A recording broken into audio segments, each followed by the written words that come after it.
When God wanted to help me to be conscious of my heart, the first thing that happened to me that was my Toyota Camry was stolen. That's it.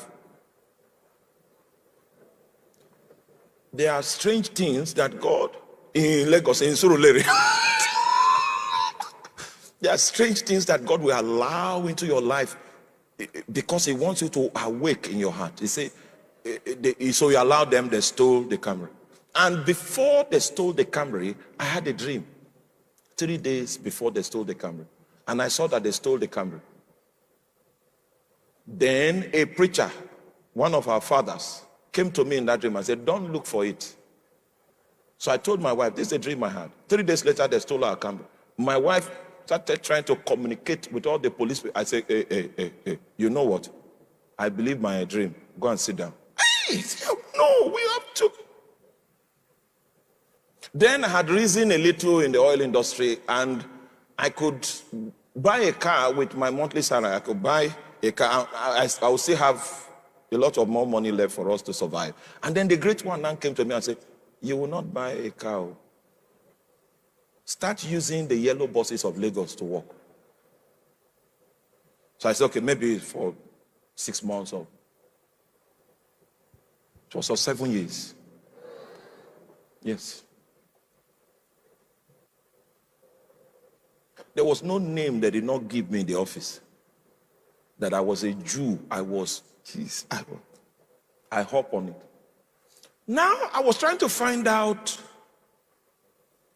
May the Lord give you understanding.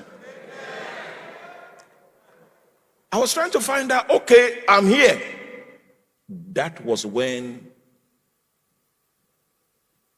God will no longer speak to me at home, no matter how I pray. When I just enter the yellow buses, he'll start speaking.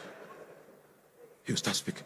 Sometimes I'm so consumed that I pass the place I'm supposed to drop. Most of the iconic revelations I have preached came from the yellow bus. For 7 years, I began to become acquainted with him that is in secret. I never knew. There was no way I could be taught to know what I started to experience. That became my power. Oh, to find God now is easy. I know where he is. I know how to check that chamber. I will find him. I will find him. I will find him. So it doesn't matter the storm that comes. I know what I have in that place. I will not allow it to affect it, because that's where my strength is found. It took 7 years of training for me to understand what I'm sharing with you today.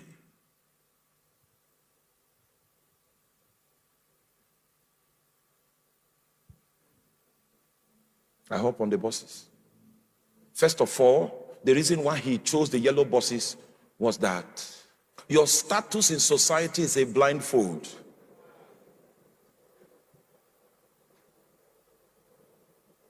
In many cases, it even affects the way you seek God, your desperation for God. So he wanted to kill that ego, kill that pride.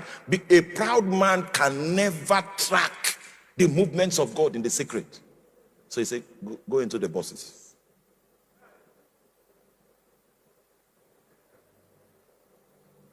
Use the buses. Somebody came to visit me at home, and I said, hey, it's office time, I have something.